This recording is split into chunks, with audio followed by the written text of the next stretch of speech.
अन्नदाता, पग पग पर है संग तुम्हारे अन्नदाता। लहू किसानों का बन के पसीना सींचता है धरती का सीना।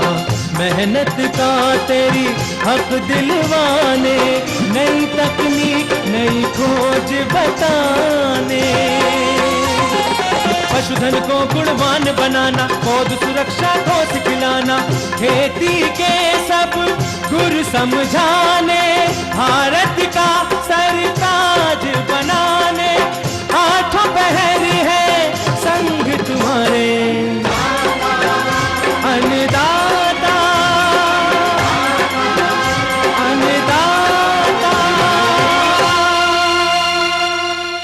नमस्कार, मैं हूं कात्यायनी चतुर्वेदी और आप सभी दर्शकों का अन्नदाता कार्यक्रम में बहुत स्वागत करती हूं। हर रोज की तरह हम खेती बाड़ी से जुड़ी हुई तमाम लाभकारी जानकारियां लेकर हाजिर होते हैं। तो चलिए सबसे पहले देखते हैं क्या है विशेष आपके लिए आज के इस कार्यक्रम में।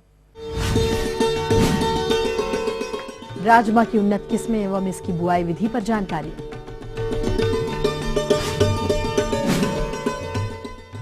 अधिक उत्पादन के लिए मसूर की वैज्ञानिक खेती।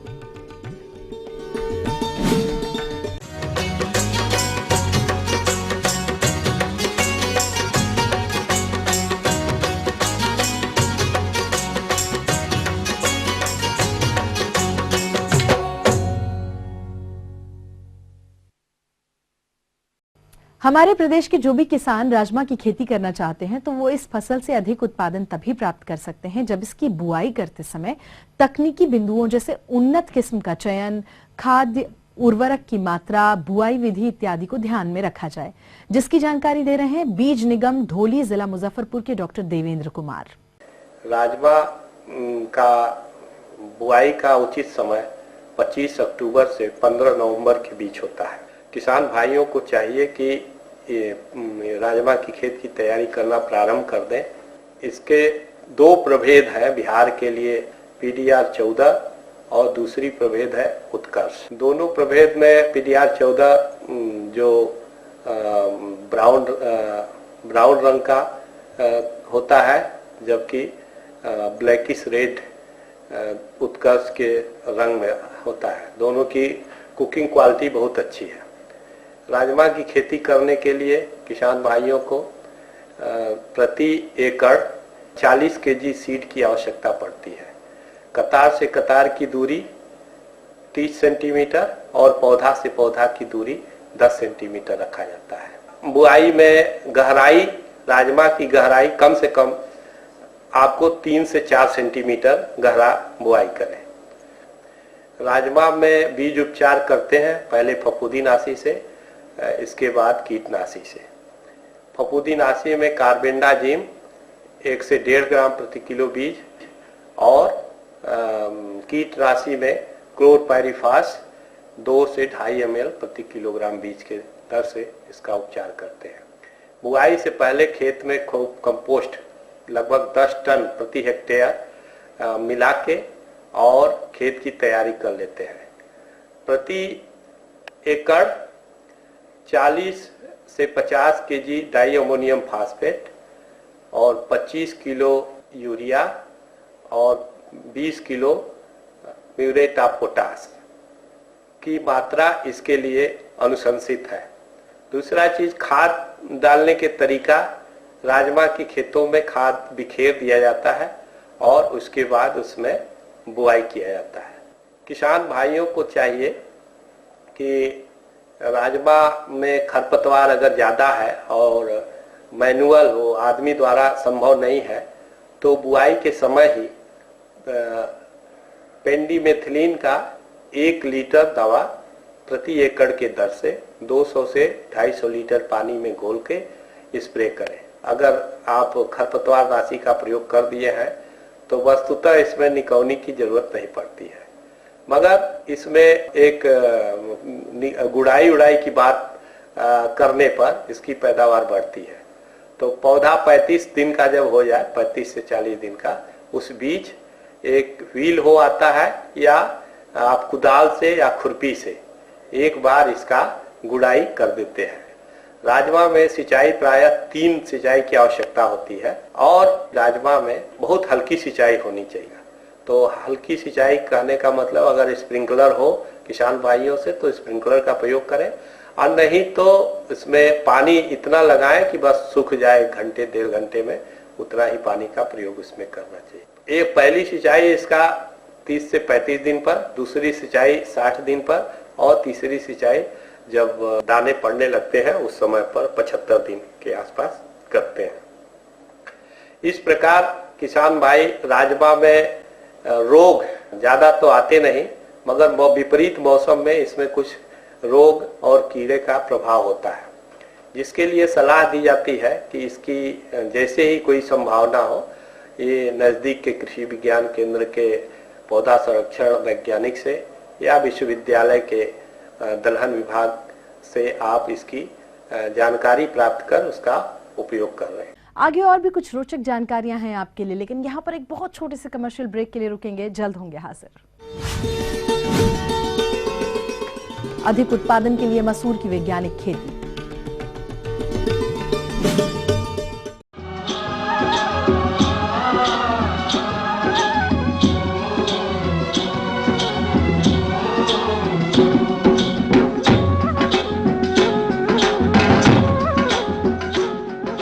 ब्रेक के बाद आप सभी का एक बार फिर से बहुत स्वागत है अन्नदाता कार्यक्रम में, और बढ़ते हैं चलिए अपनी अगली प्रस्तुति की ओर।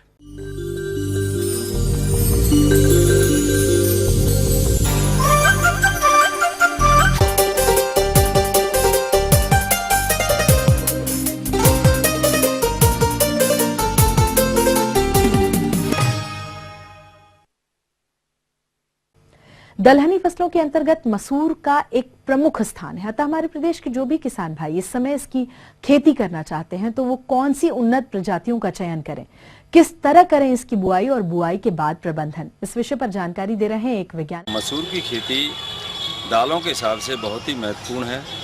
इसमें प्रोटीन की मात्रा अच्छी होती है और विशेषकर दाल भी इसकी बहुत स्वादिष्ट और लाभकारी होती है। और इसकी बुवाई का समय जो इस समय जो चल रहा है वो सही चल रहा है, उचित समय चल रहा है और मध्य अक्टूबर से मध्य नवंबर तक इसका बुवाई का उचित समय है। और इस समय में मसूर की जो खेती बोई जाती है उससे किसानों को अच्छी पैदावार मिलेगी, साथ में कीड़े एवं बीमारियों से भी लाभ मिलेगा। जो फसल समय पर बोई जाती है उसमें कीड़े और बीमारियों का भी प्रकोप कम होने की संभावना रहती है। अपने खेत की तैयारी मिट्टी पलटने वाले हल से करने के बाद 2-3 जुताई देसी हल से या कल्टीवेटर से करते हुए बखर से भी इसकी तैयारी करके और इसकी जुताई करके डाल देते हैं। उसके बाद और रासायनिक खादों के हिसाब से इसमें 80 से 90 किलो DAP बुवाई से पहले और करके दी जाती है, जो पर्याप्त है। और किस्में इसकी BL 406, 74-7, K75 ये किस्म इसकी प्रचलन में है और अच्छी किस्में अच्छी पैदावार देती हैं। किसान भाइयों, मसूर की जो किस्में हैं BL 406 ये भी बहुत अच्छी किस्म है, इसकी पैदावार अच्छी मिलती है। लेकिन इस वर्ष थोड़ा सा मानसून की मेहरबानी कम हुई, वर्षा कम होने से थोड़ी सी समस्या बुवाई में आ रही है। तो जहाँ मतलब सिंचाई का साधन है या तालाबी पेटा काश्त है वहाँ इसकी अच्छी खेती की जा सकती है। और जहाँ साधन नहीं है सिंचाई का वहाँ थोड़ी सी हल्की पलेवा करके या थोड़ा सा जहाँ नमी युक्त ज़मीन है वहाँ पर इसकी जो है खेत की अच्छी तैयारी करने के बाद में इसको बुआई कर सकते हैं। बीज की मात्रा इसकी 30 किलोग्राम बीज प्रति हेक्टेयर के हिसाब से उचित रहता है। किसान भाई इसकी बीज उपचार करके बोएं तो इससे क्या है बीमारियों से भी हमें निजात मिलती है। बीज उपचार के लिए उकठा रोग के लिए विशेषकर मित्र फफूंद ट्राइकोडर्मा जो कि 10 ग्राम 1 किलो बीज के हिसाब से, और अगर ट्राइकोडर्मा उपलब्ध नहीं है तो बावस्टीन जो और थायरम मिला करके इसका जो है बीज उपचार हम कर सकते हैं। इसमें पैदावार की दृष्टि से बढ़ाने के लिए कल्चर का भी प्रयोग बहुत ही लाभकारी होता है। इसमें राइजोबिया कल्चर मसूर का और PSV कल्चर, इनको जो है 3-3 पैकेट 200 ग्राम के लेकर के प्रति हेक्टेयर के हिसाब से इसकी मात्रा ली जाती है। और मिलाने का इसका तरीका है जो प्रचलन में है, पहले फफूंद फिर उसके बाद कल्चर का प्रयोग करते हैं। ज़्यादातर ये खेती तालाबी पेटा में भी होती है और जहाँ थोड़ा सा जहाँ पानी की कमी होती है वहाँ भी इसकी खेती की जाती है। अगर थोड़ी सी भी इसमें सिंचाई की सुविधा मिल जाती है तो वहाँ अच्छी पैदावार हमें मिल जाती है। तो किसान भाई इसका सभी तरह से इसका प्रयोग कर सकते हैं। विशेषकर जहाँ पानी भराव का जमीन नहीं हो, जहाँ पानी भरता हो, वहाँ इसकी खेती नहीं की जा सकती है। वहाँ इसकी खेती नुकसानदायक है और पैदावार भी इसकी सही नहीं मिलेगी। इस तरह से इसमें निराई गुड़ाई की इतनी आवश्यकता पड़ती नहीं है। किसान भाई अगर सिंचाई के जहाँ साधन है वहाँ 40 से 50 दिन पर सिंचाई आराम से कर सकते हैं, तो इसमें पैदावार में वृद्धि हो जाती है और इससे किसान भाई अपनी लाभ लेकर के अच्छी पैदावार लेकर के अपनी कम लागत में अच्छी फसल ले सकते हैं और इसका अच्छा जो है उत्पादन प्राप्त कर सकते हैं। फिर भी किसान भाई इसको समय समय पर ध्यान दें और इससे समय पर बुआई करते हुए अच्छी पैदावार ले सकते हैं। आगे और भी कुछ रोचक जानकारियां हैं आपके लिए, लेकिन यहाँ पर एक बहुत छोटे से कमर्शियल ब्रेक के लिए रुकेंगे, जल्द होंगे हाजिर। मछली पालन सह बत्तख पालन व्यवसाय पर जानकारी।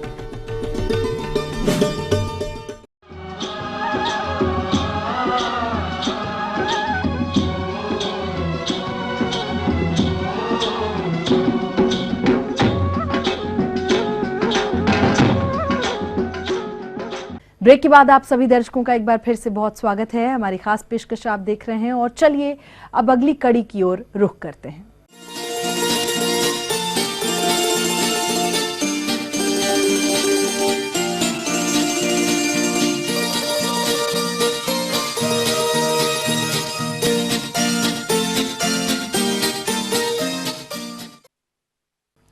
मछली पालन एक लाभकारी व्यवसाय तो है ही, इसके साथ यदि आप बतख पालन भी करते हैं तो इस व्यवसाय से अतिरिक्त आय भी ले सकते हैं। तो किसान भाइयों, आप मछली से बतख पालन कैसे करें, इसकी जानकारी देने के लिए हमारे बीच मौजूद हैं बिहार कृषि महाविद्यालय जिला पटना के डॉक्टर संजीव कुमार। मछली पालन के साथ कई बार पिग को जोड़ दिया जाता है, कैटल के साथ जोड़ दिया जाता है। तो मछली और बत्तख दोनों को एक साथ पालने की विधि को हम लोग मिश्रित पालन बोलते हैं, जिसमें एक ही जगह पे एक ही तालाब में जिसमें मछली पालन करते हैं उसको आप डक फार्मिंग के लिए भी इस्तेमाल कर सकते हैं। इन दोनों जीवों को जब एक साथ रख के पालन करते हैं तो दोनों को ही फ़ायदा है, प्लस खेती जो कर रहे हैं उनको भी फ़ायदा ये होता है कि उनको ज़्यादा से ज़्यादा पैदावार, कम समय में ज़्यादा से ज़्यादा पैदावार उनको देखने को मिलता है। तो उदाहरण के रूप में अगर 1 हेक्टेयर का तालाब है तो उसमें आप करीब 6000 फिंगरलिंग्स यानी छोटे मछलियाँ पाल सकते हैं और उसके साथ साथ 200 से 300 तक बत्तख रख सकते हैं। जो प्रमुख बत्तख की जो ब्रीड्स हैं जो ऐसे मिश्रित पालन में इस्तेमाल करते हैं उसमें आपका इंडियन रनर और खाकी कैम्बल महत्वपूर्ण है। खाकी कैम्बल के साथ खासियत ये है कि अंडे बहुत देती हैं। इसके अलावा कुछ इंडियन ब्रीड्स हैं डक्स के जिसका भी यूज कर सकते हैं, जैसे कि नागेश्वरी है, सिलहेट मेट है। कुछ मीट टाइप्स ऑफ डक्स होते हैं जैसे कि वाइट पेकिंग है, एलसबेरी है, मस्कावी है। तो इनके साथ मिश्रित करके अगर मछली पालन किया जाए तो ज़्यादा से ज़्यादा मछली और ज़्यादा से ज़्यादा आपको डक के मांस और बत्तख के अंडे आपको 1 साल में मिल जाएंगे। तो अगर आप 1 हेक्टेयर के तालाब में 200 से 300 तक डक्स रखते हैं, बत्तख रखते हैं और करीब 6000 मछली के बच्चे छोड़ते हैं तो साल भर में आपको करीब 18000 बत्तख के अंडे मिल सकते हैं और 3500 से 4000 तक मछलियाँ मिल सकती हैं और साथ साथ आपको 400 से 500 केजी तक बत्तख के मांस भी मिल सकते हैं। एक ही तालाब में दोनों जीवों का पालन साथ साथ कर लेते हैं। इससे फ़ायदा ये है कि जो बत्तख हैं उनके जो लीटर्स होते हैं, जो लीटर निकलता है उसको आप तालाब में छोड़ते हैं ताकि मछलियों को भोजन की तरह वो इस्तेमाल कर सकें। और दूसरी फ़ायदा ये है कि जब बत्तख पानियों में तैरते हैं तो जितने खाद से और जो भी चीज़ डाली गई है तालाब में मिलाने के लिए उसका चारों तरफ उनका मिश्रण हो जाता है। इसके अलावा उनके तैरने से जो एरेशन होता है तो ऑक्सीजन बहुत अच्छे से मछली तक पहुंचता है। बहुत सारे ऐसे परभक्षी जीव होते हैं जो मछली को खा जाते हैं, उनको बत्तख खा लेते हैं। तो इससे उनका वृद्धि ज़्यादा होता है और कम से कम मछलियाँ मरती हैं। एक बत्तख को करीब एक दिन में 100 ग्राम दाने की जरूरत पड़ती है, तो वो खाने के समय 20-30 ग्राम करीब बर्बाद चला जाता है। तो ये जो बर्बाद दाने हैं वो भी मछलियों के काम आ जाते हैं, तो उनका प्रोटीन का जो खपत है, जो डिमांड है, वो बहुत सारा पूरा हो जाता है इन्हीं चीज़ों से। जो बत्तखों में एक आदत होती है कि मिट्टी खोदते हैं, तो मिट्टी खोदने की वजह से अंदर में जो न्यूट्रिएंट्स हैं, जो खाद्य पदार्थ पानी के अंदर हैं, वो निकल के पानी में घुल मिल जाता है, जो मछलियों के काम आता है। प्लस ऐसे जीव जो जिनका भक्षण मछलियाँ करते हैं, जिसको प्लैंकटॉन्स बोलते हैं, तो ये प्लैंकटॉन्स का वृद्धि होता है पानी में, जो कि खाद्य पदार्थ की तरह मछलियाँ इस्तेमाल करते हैं। और कुछ ऐसे पौधे जो अच्छे नहीं हैं, जो हानिकारक माने जाते हैं पानी में मछलियों के लिए, जब तालाब की सतह पे बत्तख उसका इस्तेमाल करते हैं तो ऐसे पौधे मर जाते हैं। तो इस तरह से तालाब का सफाई हो जाता है, मछलियों को पोषक तत्व मिल जाता है, बीमारियों से बच जाते हैं और बत्तख उनको बीमारियों से बचाव में मदद मिलती है और बहुत सारे उनके खाद्य पदार्थ मछलियों के तालाब से ही पूरा हो जाता है, उनका जीवन यापन बढ़ जाता है। तो एक साल में जैसा कि मैंने बताया कि 1 हेक्टेयर का तालाब है, तो आपको करीब 400 से 500 केजी करीब बत्तख के मांस मिल जाते हैं, 18-19 हज़ार करीब बत्तख के अंडे मिल जाते हैं और 3.5 से 4 हज़ार करीब मछलियाँ मिल जाती हैं। तो इस तरह से ये बड़ा फ़ायदेमंद व्यवसाय हो सकता है।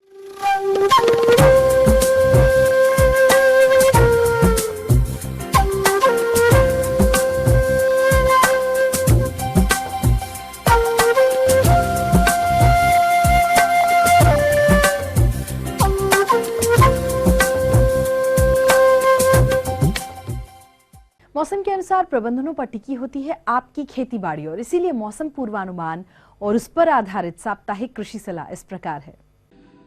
भारत मौसम विभाग, ग्रामीण कृषि मौसम सेवा, बिरसा कृषि विश्वविद्यालय रांची तथा राजेंद्र कृषि विश्वविद्यालय पूसा, समस्तीपुर द्वारा भेजे गए मौसम पूर्वानुमान के आधार पर किसान भाइयों को सलाह दी जाती है कि इस समय मिर्च, टमाटर, बैगन एवं भिंडी में फल बेधक एवं तना छेदक कीट की संभावना हो सकती है।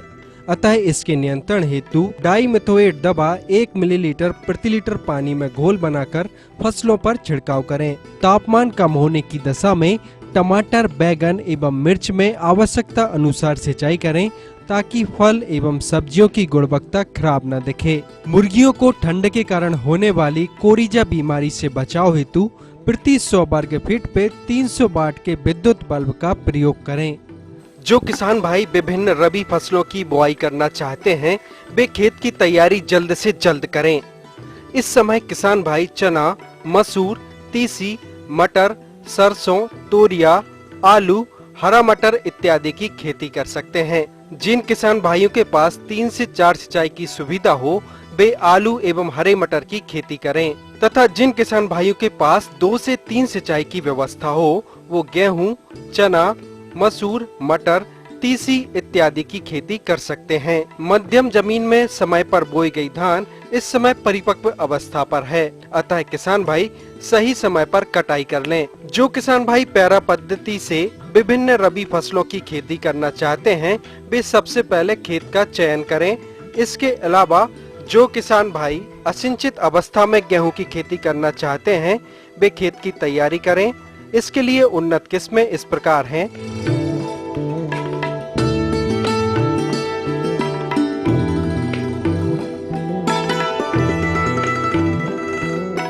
जो किसान भाई चने की खेती करना चाहते हैं, उनके लिए उन्नत किस्में इस प्रकार से हैं।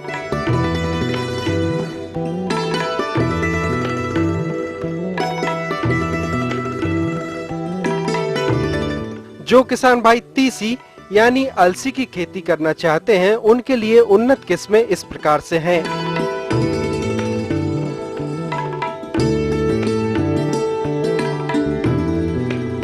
किसान भाई इन बताई गई किस्मों से अपनी सुविधा अनुसार किस्मों का चयन कर बुआई का कार्य कर सकते हैं।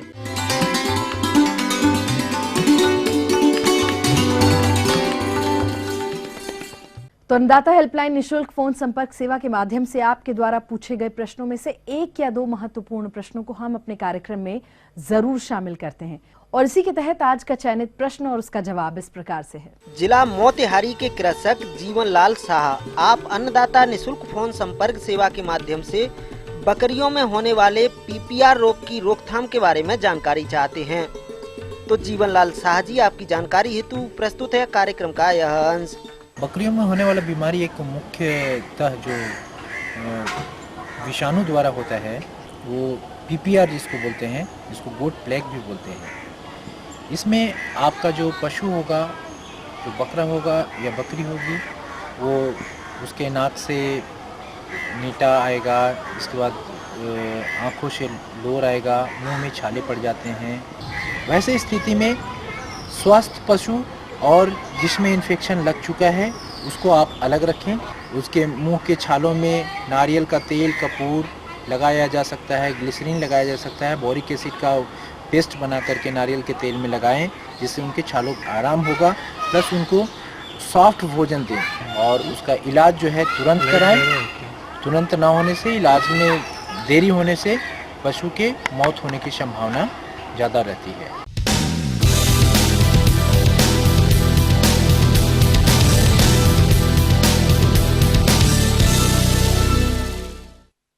राज्य की विभिन्न मंडियों में कृषि उत्पादों के चढ़ते और उतरते बाजार भाव की संक्षिप्त जानकारी इस प्रकार है।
तो चलिए अब देखते हैं कल दिखाए जाने वाले कार्यक्रम की मुख्य झलकियां। असिंचित अवस्था में गेहूं की वैज्ञानिक बुआई तकनीकी। लत्तर वर्गीय सब्जियों में पर्णचित्ती रोग की रोकथाम। तो हम ये उम्मीद करते हैं कि आज का कार्यक्रम आप सभी दर्शकों को बेहद पसंद आया होगा, उपयोगी रहा होगा। किसान भाई और अन्नदाता आपकी सेवा के लिए संकल्परत है। कृषि संबंधित समस्या और सुझावों के लिए आप हमें इस पते पर संपर्क भी कर सकते हैं। प्रोड्यूसर अन्नदाता, ETV Bihar Jharkhand, Ramoji film city Hyderabad 501512। साथ ही आप हमें ईमेल भी कर सकते हैं। हमारा ईमेल एड्रेस है annadatabihar@etv.co.in।